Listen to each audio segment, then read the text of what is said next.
حضرت مولانا قاری محسن عزیزی صاحب جو کہ تواڈے سامنے تشریف لیاندے نے، بالکل مختصر جا وقت ہوئے گا۔ قاری محسن عزیزی صاحب۔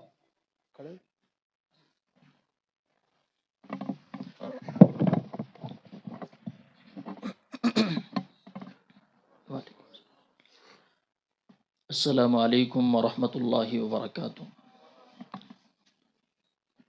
یا رب لک الحمد کما ینبغی لجلال وجہک ولعظیم سلطانک وإلہکم الہ واحد لا الہ الا هو الرحمن الرحیم۔ بسم اللہ الرحمن الرحیم۔ وأن المساجد للہ فلا تدعوا مع اللہ احدا۔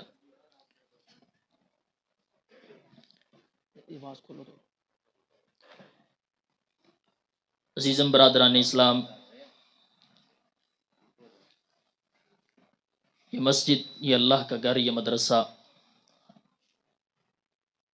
آپ احباب کے اس علاقے میں تعمیر ہوا۔ منتظمین، معاونین اور بالخصوص قاری یوسف رحیمی صاحب، اللہ رب العزت تمام احباب کو جزائے خیر عطا فرمائے۔ میں نے صرف 5-7 منٹ گفتگو کرنی ہے، آپ توجہ کریں۔ میں انشاءاللہ ایک اہم بات کی طرف توجہ دلانا چاہتا ہوں۔ یہ 4-5 دن پہلے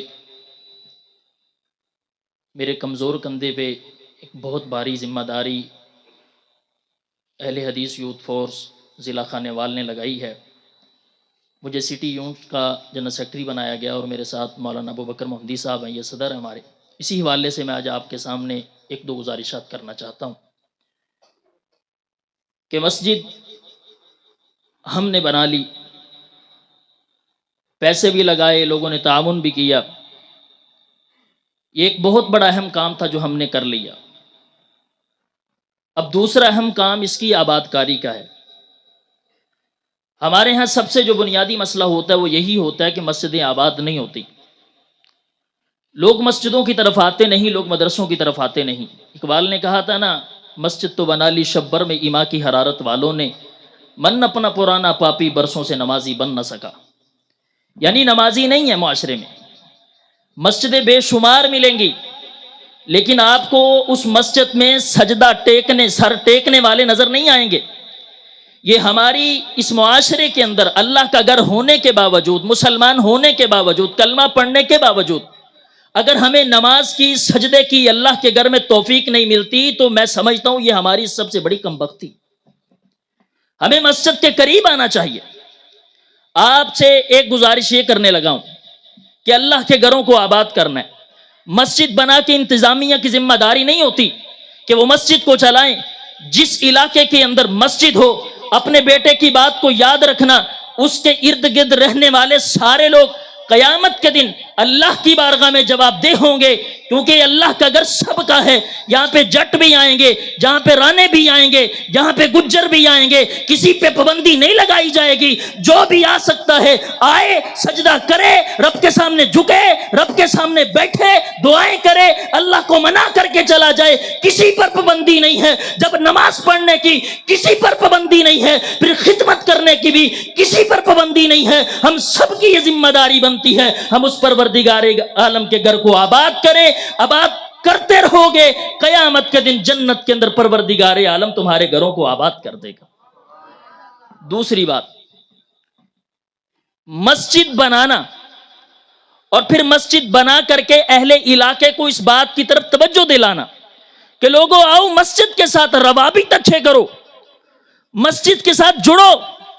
میں آپ سے گزارش کرتا ہوں، آپ سب کافی حضرات بڑی عمر کے لوگ بیٹھے ہیں، دنیاوی مصروفیات بڑی، کاروبار پہ جاتے ہیں، دیگر آپ کے معاملات ہیں۔ بچوں کی تربیت کا بنیادی مسئلہ ہمارے علاقے کے اندر، ہمارے گھروں کے اندر بچے ماں باپ کے گستاخ پیدا ہوتے ہیں، بچے ماں باپ کا ادب نہیں کرتے۔ اس کی بنیادی وجہ یہ ہے کہ لوگوں ہم ان کی اچھی تربیت نہیں کر پاتے۔ اس لیے نہیں کر پاتے کیونکہ ہمارے پاس وقت نہیں ہے۔ جب ہمارے پاس وقت نہیں ہوگا، باپ کے پاس وقت نہیں ہوگا، وہ اپنی اولاد کی اچھی تربیت نہیں کر سکے گا۔ تو اس لیے یہ مسجد، یہ مدرسہ اس لیے بنایا جاتا ہے کہ اہل علاقے کے لوگ اس مسجد کے اندر اپنے بچوں کو بھیجیں، اپنے بچوں کو علماء کی صحبت میں بٹھائیں، اپنے بچوں کو علماء کی قدموں میں بٹھا کر کے رب اور رب کے رسول کا دین سیکھ کر کے اس کائنات درجات کے عظیم اور فضیل انسان بن جائیں گے. اللہ قیامت کے دن ان بچوں کو اس مدرسے سے اٹیچمنٹ کی وجہ سے تمہارے لیے بھی پروردگار عالم جنت کے فیصلے کر دے گا. علماء دنیا سے جا رہے ہیں, علم اٹھا لیا جائے گا. ان اللہ لا يقبض العلم انتزعا ينتزعه من العباد ولكن يقبض العلم بقبض العلماء. اللہ علم کو محو کر لیں گے. کتاباں نہیں چکیاں جان گیاں, قرآن نہیں چکیا جائے گا, حدیث نہیں چکی جائے گی, اللہ علماء کو فوت کر دیں گے. حتی اذا لم یبقى عالما, جب دنیا سے علماء چلے جائیں گے نا پھر کیا ہوگا؟ واتخذ الناس رؤوسا جہالا, اس معاشرے کی سربراہی, اس معاشرے کے رئیس جہلا بن جائیں گے. فسئلوا فافتوا بغیر علم, تم ان سے سوال کرو گے وہ بغیر علم کے فتویٰ دیں گے. اضلوا فاضلوا, تم بھی گمراہ ہو جاؤ گے, وہ تو پہلے کے پہلے ہی گمراہ ہیں. جب آپ علماء کی مجلس میں بیٹھیں گے, جب آپ علماء کے پاس بیٹھیں گے تو آپ اللہ کا دین سیکھیں گے, آپ جہالت سے بھی بچ جائیں گے اور رب کے بہترین قریب ہو جائیں گے.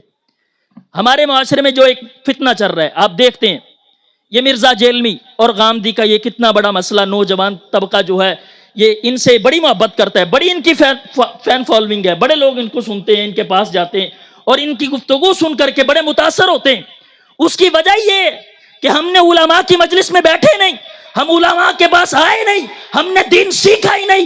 یہ لوگ تو حدیث کا انکار کرتے ہیں, قرآن کے ظاہر کو مان کے, حدیث کا انکار کر کے, رب اور رب کے رسول کو جھٹلا کر کے میرے اور آپ کے ایمان پہ ڈاکے ڈالتے ہیں. ہم سبھی ان کے محب بنتے چلے جا رہے ہیں. یاد رکھنا, جو رب اور رب کے رسول کا دشمن ہوتا ہے کبھی بھی وہ آپ کو صحیح رہنمائی نہیں دے سکتا. صحیح رہنمائی علماء دیتے ہیں. علماء سے محبت کرو گے, علماء تمہاری نسلوں کو سنوار دیں گے. اس کے ضمن میں ایک واقعہ ذکر کر کے بات ختم کرتا ہوں. جدو تسی اپنی بچیاں دی تربیت وڈیاں لوگاں کو کرواؤ گے نا, پھر تواڈے بچے بھی وڈے پیدا ہون گے. اللہ معاشرے میں ایک مقام دے دے گا. آپ عمر بن عبدالعزیز رحمہ اللہ کا نام جانتے ہیں, بنو امیہ کے خلیفہ رہے ہیں اور ان کا ایک کلیدی کردار موجود ہے. عمر بن عبدالعزیز رحمہ اللہ کی تربیت علماء نے کی تھی. علماء کی مجلس میں بیٹھتے تھے. ان کے والد عبدالعزیز رحمہ اللہ کسی گورنری کے سلسلے میں کسی علاقے میں چلے گئے تو والد نے عمر بن عبدالعزیز رحمہ اللہ کو صالح بن کسان رحمہ اللہ کے پاس بھیجا. ان کے پاس بیٹھو, ان کے پاس جا کر کے دین سیکھو, تربیت لو. اور انہوں نے علماء سے تربیت لی, وہ کائنات کے بڑے لوگ بنے, انہیں خلیفہ راشد میں شمار کیا گیا. کیوں؟ ان کی تربیت علماء نے کی تھی. اور سب سے بنیادی بات جس بات پہ توجہ دلائی جاتی تھی نا, وہ یہ ہوا کرتا تھا کہ عمر بن عبدالعزیز رحمہ اللہ جدوں بھی نماز پڑھن گے نا, تکبیر اولا نہ نماز پڑھن گے, تکبیر اولا کے بغیر نماز نہیں پڑھیں گے. ایک دن ادھا ہویا کہ تکبیر اولا رہ گئی. وجہ کی بنی کہ نہ کنگھی کر دے پے سن تے جلدی جلدی امام صاحب تکبیر ہوئی ہے تے نماز شروع ہو گئی. عمر بن عبدالعزیز رحمہ اللہ آئے. جب وہ آئے نا تو استاد نے پوچھا نماز کے بعد, بیٹا تیری آج نماز تکبیر اولا سے کیوں رہی؟ کہنے لگے استاد جی میں کنگھی کرتا پیا سی تے کنگھی کردے میری نماز نکل گئی, تکبیر اولا نکل گئی. حضرت صالح بن کسان رحمہ اللہ نے خط لکھا عبدالعزیز رحمہ اللہ کو کہ آپ کے بیٹے کی آج تکبیر اولا سے نماز رہ گئی, اور نیچے ریزن بھی لکھا کہ آپ کا بیٹا کنگھی کر رہا تھا. عبدالعزیز رحمہ اللہ خط پڑھتے ہیں. پڑھنے کے بعد جوابی خط صالح بن کسان کے پاس آتا ہے کہ اگر میرے بیٹے کی نماز تکبیر اولا اس وجہ سے رہ گئی کہ وہ بالوں کی کنگھی کر رہے تھے, میں عبدالعزیز عمر بن عبدالعزیز کا والد تمہیں یہ حکم دیتا ہوں میرے بیٹے کے بال کٹوا دو. ہمیں ایسے بال نہیں چاہیے جو محمد الرسول اللہ صلی اللہ علیہ وسلم پہ اترنے والی نماز کو تاخیر میں پڑھنے دے. ہمیں اپنے بچوں کی تربیت علماء کے پاس بیٹھ کر کرنی چاہیے. آئیں مسجد کے ائمہ قاری یوسف صاحب ماشاءاللہ ہمارے بہت قریبی دوست ہیں, بڑی محبت فرماتے ہیں. آپ ان کے پاس اپنے بچوں کو چھوڑیں. یہ مدرسہ بنا لیے, یہ مسجد بنا لی, اب اس کو آباد کریں.